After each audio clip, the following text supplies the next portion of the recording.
दिल्ली में राजनीति का उफान पूरे शबाब पर आ गया है। दिल्ली में महिलाओं के सम्मान पर उन्हें पैसे देने का वादा हर राजनीतिक दल को करता है, लेकिन महिलाओं पर अभद्र टिप्पणियां उनके वादों की पोल खोल देती हैं। मुख्यमंत्री आतिशी के खिलाफ चुनाव लड़ने वाले बीजेपी उम्मीदवार और पूर्व सांसद रमेश बिधूड़ी ने ऐसी आपत्तिजनक टिप्पणी की, जिसके बारे में बात करते हुए आतिशी का आज गला रूंध गया। बीजेपी ने बिधूड़ी के बयान से पल्ला झाड़ लिया, लेकिन यह भी पूछा कि स्वाति मालीवाल के अपमान के वक्त आतिशी चुप क्यों थी। मैं रमेश बिधूड़ी जी को कहना चाहूंगी, मेरे पिताजी जिंदगी भर शिक्षक रहे। उन्होंने दिल्ली के हजारों गरीब लोअर मिडिल क्लास परिवार से आने वाले बच्चों को पढ़ाया। आज वो 80 साल के हो गए हैं।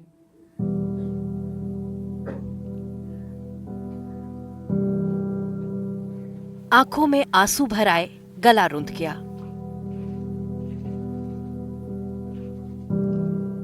अल्फाज अटक अटक गए। दिल्ली की मुख्यमंत्री ने बहुत कुछ नहीं कहा, लेकिन ये जता दिया कि वो बीजेपी के पूर्व सांसद और कालकाजी से विधानसभा चुनाव लड़ रहे रमेश बिधूड़ी की टिप्पणी से किस कदर आहत हैं।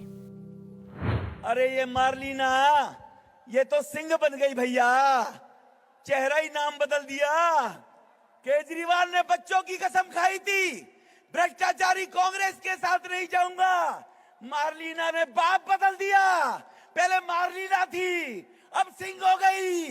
ये इनका चरित्र है। यही मार्लिना के पिता और मां अफजल गुरु, जो पार्लियामेंट का दोषी था, जिन्होंने भारत के वीर नौजवानों को सुरक्षा में प्रहरी, देश के जवानों को हत्या करने के उग्रवादी दोषी अफजल गुरु के फांसी की माफी के लिए याचिका दी थी, तो मार्लिना की मां ने दी थी, मार्लिना के पिता ने दी थी। मैं रमेश बिधूड़ी जी को कहना चाहूंगी, मेरे पिताजी जिंदगी भर शिक्षक रहे।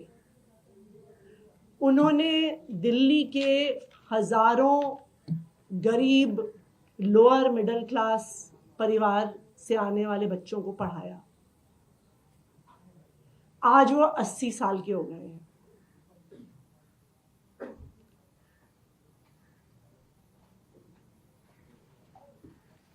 वो इतने बीमार रहते हैं कि बिना सहारे के चल नहीं पाते हैं।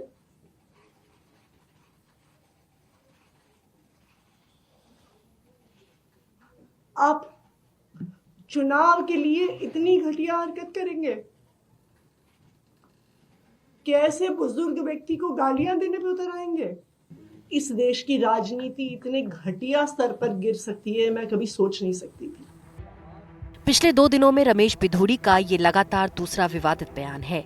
इससे पहले उन्होंने दिल्ली की सड़कों को लेकर प्रियंका गांधी को घसीटा और फिर बाद में खेद जताया। कालकाजी भी सुधार कैंप के सामने वाली, बराबर वाली, अंदर वाली सारी की सारी सड़कें प्रियंका गांधी के गाल जैसे जरूर बना देंगे। इस प्रकार के बयान पहले दिए जाते रहे हैं, और किन्होंने दिए? लालू यादव जी ने बयान दिया, हेमा मालिनी जी के ऊपर दिया, मैंने उसका उसी संदर्भ में बोला था, और उसी आधार पर कांग्रेस के साथ तो सरकार में मंत्री रहे, कांग्रेस चुप्पी साधी रही। नरेश बालियान आम आदमी पार्टी का विधायक है, 2024 में फिर उन्होंने ये बयान को दोहराया 2024 के चुनाव में, तो आतिशी की चुप्पी रही। लेकिन फिर भी अगर मेरे इस बयान से कोई व्यथित है, किसी को दुख पहुंचा है, तो मैं हृदय से इस बात के लिए अपने शब्द वापस लेते हुए खेद प्रकट करता हूं, और इस बात के लिए मैं दुख प्रकट करता हूं कि अगर किसी को खेद पहुंचा हो।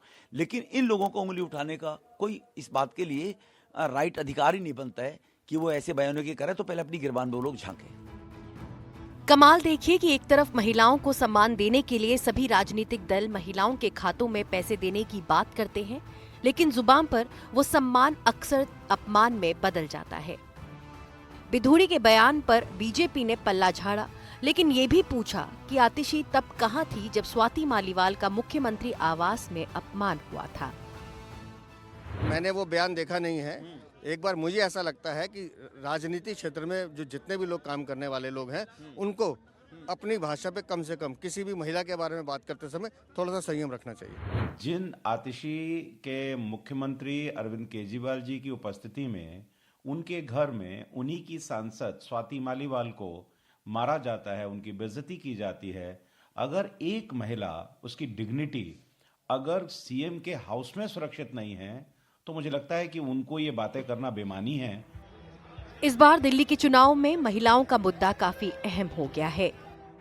CSDS के मुताबिक 2020 के विधानसभा चुनाव में जहां बीजेपी को 43% पुरुष वोट मिले थे, वहीं आम आदमी पार्टी को 49% पुरुष वोट मिले थे, यानी ये फासला सिर्फ 6% का था।